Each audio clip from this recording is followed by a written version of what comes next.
Thanks, man. Have a good show. Thanks. Thanks a lot. Okay.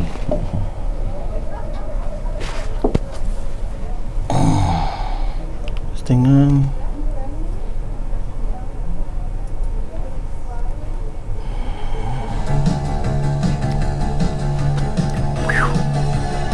That was close.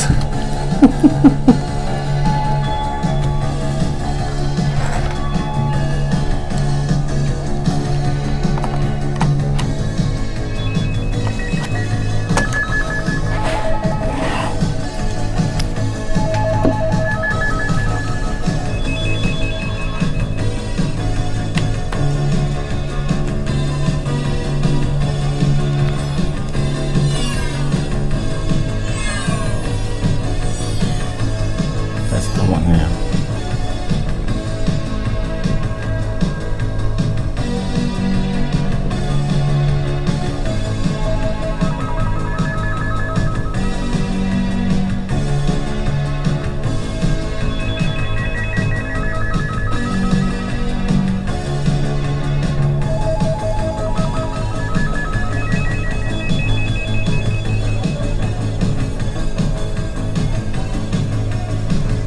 All right. Hello, everybody. Welcome to the show. I'm Frank. And I'm Mark. And that you're listening to a different remix of the theme of Videoland Express theme show, should I say? Anyway, that's the one with the mix that has all those little special effects of Star Wars and other sci-fi films. And just to top it off, I want to give a shout out, but Star Wars was announced that they're gonna come out with another version. The 3D version is finally going to come out. Has more extra deleted scenes, more behind-the-scenes featurettes, and also has J.J. Abrams' commentary, which all of that should have been on the first release. And the reason I'm mentioning this afternoon, beloved R2-D2 Kenny Baker passed away at 83 years old this afternoon. So I want to, say, well, what can I say? Farewell? Farewell, to the great galaxy up in space there. But so they announced the Star Wars, of course, the Rogue One trailer. We know Moth Mama, whatever character is called, she comes back.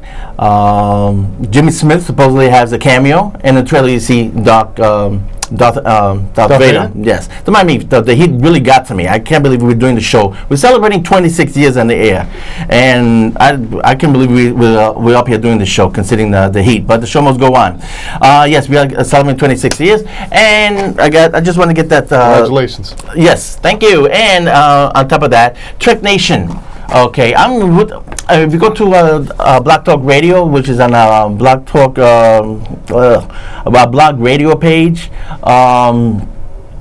that's our blog page, which is daily. I put a whole bunch of links on Thursday, and we're going to be talking about some of them. And I've already mentioned some of the other links that I put up on the radio show, which I did yesterday. Okay, so every now and then I'm talking about Star Trek because over here in New York City they're going to have the big Star Trek Con at the Javits Center September 2nd, 3rd, and 4th, and also they got a brand new exhibit of the Enterprise Bridge at the Intrepid Museum. Thank you. Well. And in case you guys wonder, this is something really cool because George Lucas does a big interview.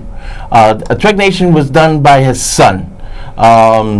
What's his name again? Rod. Was it? Yeah. Was it again? Blah, blah, blah, blah, blah, blah. I'm also right. Rod Roddenberry. Okay, sorry about that. Anyway, so you get the interview with J.J. Abrams and George Lucas. A lot of good behind-the-scenes footage. Okay, so it's a 2-disc special. I definitely recommend that. Okay, and the film that people were asking me about, what was that film in China that made $500 million? That's the biggest grossing film of all time, only made in China. And, it goes to show that the U.S. really needs China, and China does not need the U.S.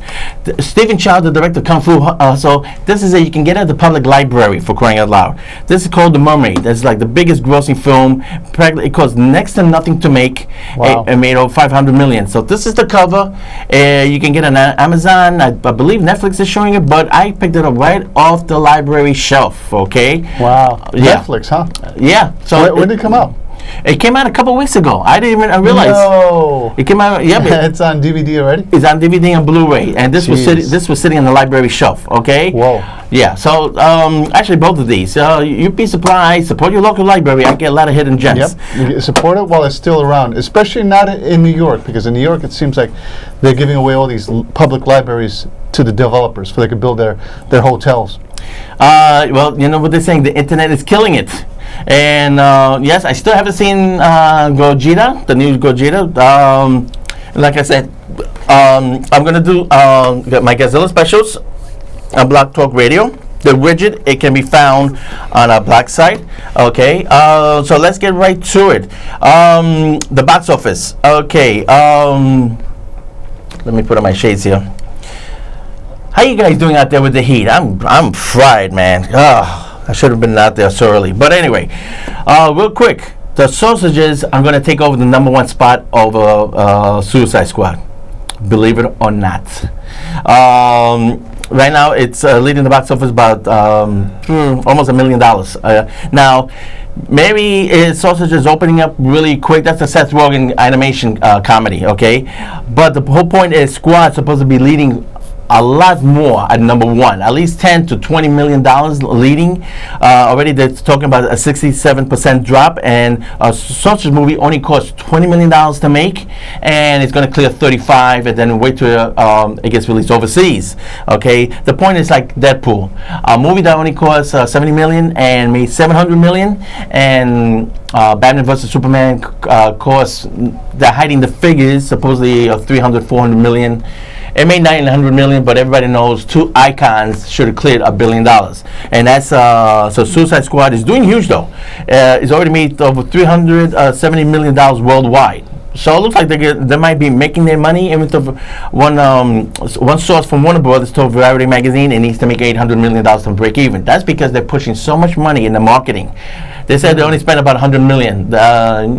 It's more close to $200 million, all those advertisement spots, and it doesn't help with all negativity.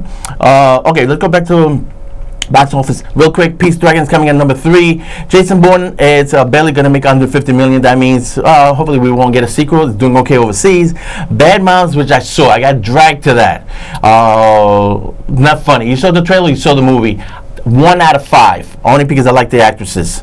The movie was awful. It's actually going to clear $80 million. What's wrong with people? So you think this might be the end for their careers?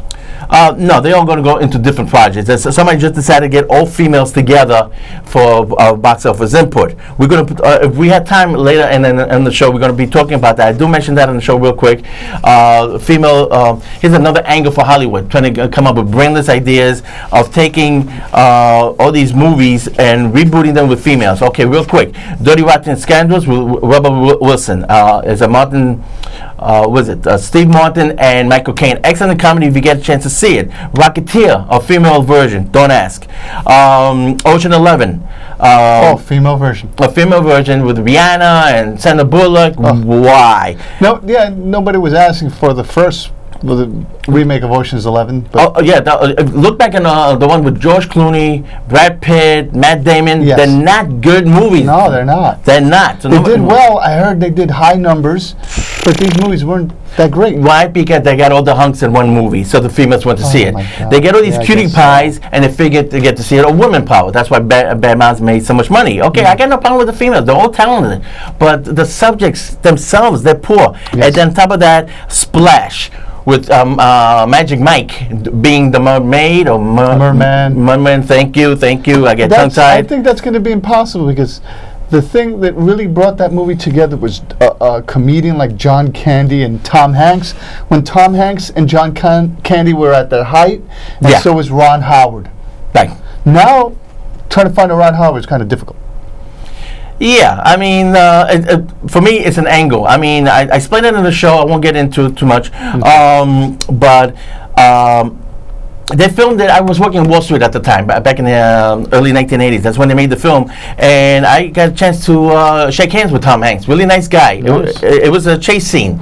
And I asked him, by the way, who's the blonde chick next to you? I didn't know. And her name is Dara Hannah. She's an up-and-coming actress. Boom! What a dummy! I didn't ask for an autograph. And then I got to meet Ron Howard. and he didn't have any security guards around him. I was really surprised. He was filming the chase, and he took time out to sign some autographs. Wow. He said, "Yeah, cut," and signed autographs and stuff.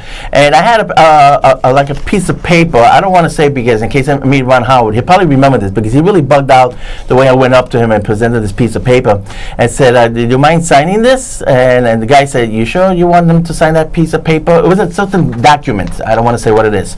And I said, "Yeah, well, you know, Ron Howard is worth it." And he just looked at me and said, "Thank you very much." I said, "You sure you want me to sign this?" "Please." And he signed it. Then somebody said, "Okay, Ron, we got to direct the next scene." Okay. Ron Howard was very cool, very cool. That was a nice, I met him not in the business that as I am now. Everybody knows I do background work. So let me give that quick shout out, and then we're going to go into our full review. I think we've done about females. What do you think about the females? The female angle. I have no problem with the female angle. It's just, the problem is, like you were saying, that it's an exploitative angle, and the fact that they're not coming up with new scripts, new ideas, and they're not coming up with anything new. It's sort of like they're just redoing. Sort of like what I heard that we're going to do with Spider-Man. They're trying to push along the SpiderGwen angle because a lot of people are saying, "Oh, they're going to reboot Spider-Man again? Let's bring in maybe a SpiderGwen, where Gwen Stacy, who is Spider-Man's love interest, becomes a new Spider-Man." Okay. And I'm thinking to myself, either they're coming up with a new story, or they're just going to rehash, sort of like Star Wars Rogue One, rehash the same old script, and just put a female lead. Again, it's the stories. These are old remakes. Yes. And, you know, the Splash was done right the first time. Dirty Rotten Scoundrels, I know. Yeah, it was cute. It was cute. It didn't do big numbers. No, not at first. It wasn't that strong. And it was surprising because Steve Martin was very powerful as a comedian, very funny. And Michael Caine, and that movie, when after I saw it, I said, "Wow, you know, this was a cute movie." I'm surprised it became a movie. It probably should have been. It could have been shown on cable. Well, me and my father, we saw this a long time ago, and we saw it again when I visited him in Puerto Rico. And it was on Amazon for $3.99, 24-hour period rental. And we saw it at home and stuff, and air conditioning. And we both got kicked out of it. And for me, it was like a lot of the scenes. The movie still holds up. It's still pretty funny. Two great actors. And I'm saying, why redo this again? If you're going to redo it, do it. Does it have to be the female angle? You couldn't. You create or write something more original. I mean, Rebel Wilson, she writes her own material. She's funny. Can they give her a chance to give her a brand new concept at least? All these women. Why? Okay, you're going to put a bunch of women. They're going to. You know, with the Ocean 11, they're thieves, right? Right. The con artists, whatever you want to call it. Yeah. Why call it Ocean 11? Redoing that, create something new. Of course, you know the way they are. They want something. The studio wants something that's the title is recognizable. Everybody knows the Ocean 11, so let's do the female version of that. You know, I mean, that kind of plays out. But one more story, and we're going to get into it. Okay. Let's go. Let's go to it. So we believe in female power. We don't like the way the studios are trashing the women, though.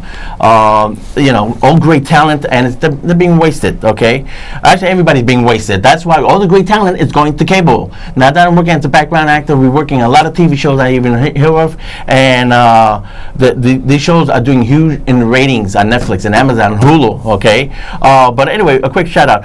I'm not allowed to say mention this movie. It's a coming of age story about a 14-year-old boy. He lost his father, and he goes on a journey, and me and a couple other people, we were hired to be background actors for this. He's hallucinating. He's running through the streets, and I play one of those. He hallucinates like creatures of the night. So I'm doing like, yes, I have my close-up. That's a running joke. Everybody saw the famous classic Sunset Boulevard. What's the name? Gloria Swanson? Thank you. Okay, an excellent movie. The movie, that and All About Eve, those movies got like over 10 Academy Awards. I'm mentioning that because in 2 weeks we're going to come back. We're going to talk about Burn Her, a bad decision as for a remake. When that picture got the original with Charlton Heston got 11 Academy Awards, including Best Picture. Why are they remaking it? But that's another story. That's a little preview for the show in 2 weeks, which we're going to do the best and worst. Okay, we're halfway point. So let me give the shout out to Martin. Martin was a fan of the show for the longest, and we were sitting and we were holding inside the church, was like about 100 degrees, waiting to do our scene. Anyway, and he just said, by the way, didn't you used to do a show? I said, yeah, I'm still doing it. I said, well, I called cable. So now the show can be watched on the internet. But he watched the show. YouTube. And yeah, and